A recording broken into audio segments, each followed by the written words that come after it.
Okay. Yes, sir. You're part of the LSI investigation training as a teacher, and we are helping you learn how to use this curriculum simply using videos, short little video clips. And we're using the curriculum, LSI Investigation, the Teen Discovery curriculum.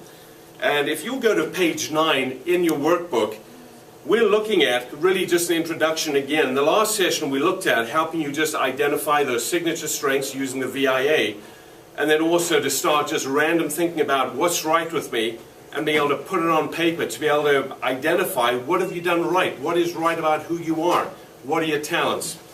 So what we're going to do in this module is help you expand that view a little bit more. Remember what I said last time as well, you need to know the information before you ask your students to identify the information as well. For you to ask them to do something that you have not done is inauthentic. It makes a lot of noise, but kids will look at you and you know that a teenager can look at you and know if you're telling the truth or not. They know if you're full of it or if you're not. And we want you to be full of knowing who you are and what you bring to the classroom every day. So on page 9, we begin with a principle called the Lockhart principle. The Lockhart principle is the very basic principle of all of forensics. And remember, what we're doing here is what we call positive forensics. We use a forensic process, that is an ability and a process by which we gather evidence. It is the most used, most powerful process of evidence discovery that is used in our world today. It's used in medicine, it's used in archaeology, it's used in history, it's used in crime and solving those. It's used everywhere. So at the top of page 9, we articulate for you what the Lockhart principle is, which simply says this: you leave evidence everywhere. Every moment of every day and every situation in which you find yourself, where people are present, where people are not, you're leaving evidence. The book that I've written, the DNA Code, helps one understand what that is. The DNA Code simply says this, that we are constructed of a DNA that when we understand what the markers of that DNA is, and we look for the markers of what's right, that's the basis on which we build life. Again, it's not the proposition, what's wrong, how do we fix it, but what is right and how do we not only identify that, but use that in life. So the Lockhart principle says this: you leave evidence everywhere. At the top of page 9, there's a great quote from CSI, in which one of the actors says this: what never lies? And the answer simply is the evidence. So what we're trying to help you understand is what is the truth about your life, and then what is the truth about the life of your students. There are 4 boxes you'll see in the middle of that page, and how we divide and how we really look at and do a LSI investigation is to look at the 5 areas, fundamental construction of life. That is the physical, the intellectual, the social, the emotional, and then we look at what we call motive. You know, some might call it spiritual capacity, some might call it a search for meaning, but it's somewhat the intangible that we're going to talk about briefly to make it a little more tangible, to help people think about why they do what they do. So the first, in using this as an exercise in class, is helping your teens understand we're looking for evidence, but here are 5 chunks, here are 5 places, here are 5 fields of evidence is what we call them. When you go into a crime scene, they tape it off. There's that yellow tape we see all the time. That is a life scene or a crime scene. That is a field of evidence where you go in and you begin to pick out evidence and identify what happened. So with those 4 boxes, the first box talks about physical trace, T-R-A-C-E. Trace evidence is anything left that can identify someone as being there. It tells me that person was there. And when we begin to look at what the evidence was of their physical presence there, it also begins to allow us to say, well, if they did that, if they left that evidence, what does it tell me about who they are? So ask your teenagers, ask your students, tell me about 3. Just ask them for 3 in each of those boxes to identify 3 pieces of physical evidence. You can ask them simply by saying, what is the color of your eyes? That's part of your DNA. It's been determined by your DNA. That's physical. Do you play the guitar well? Tell me about something you do well.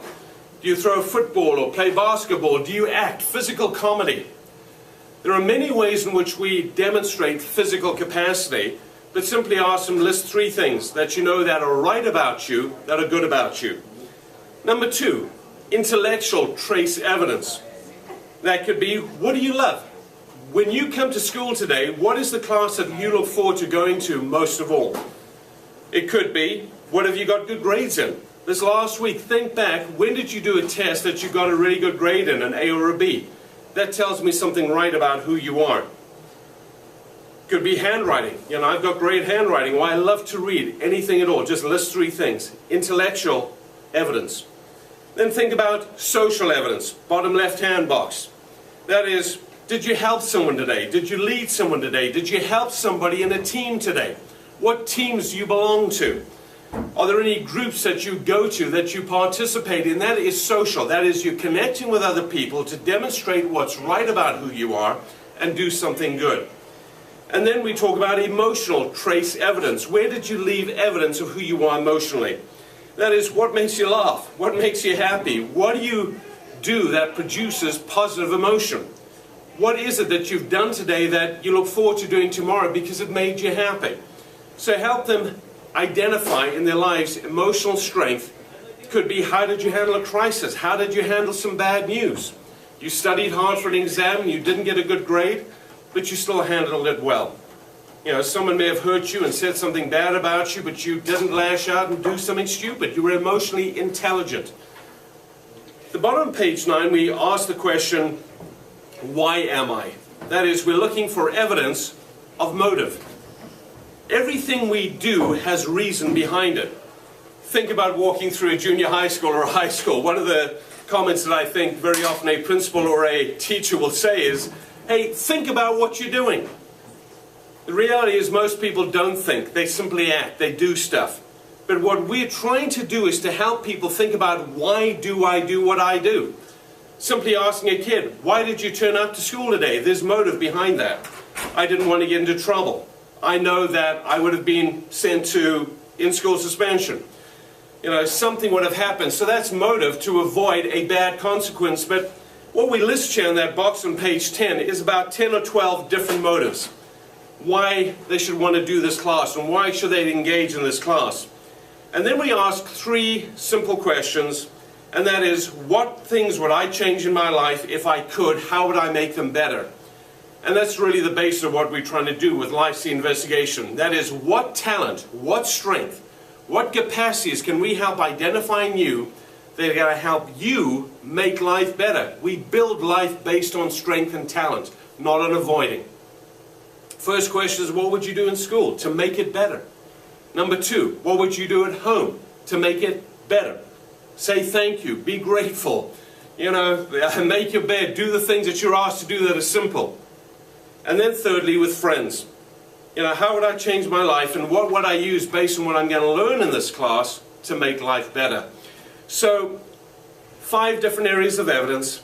It just simply breaks it up to make it more understandable, and also helps you begin to identify where we're going in this class and what we're going to be doing with these teenagers and yourself to help you discover evidence of what is right.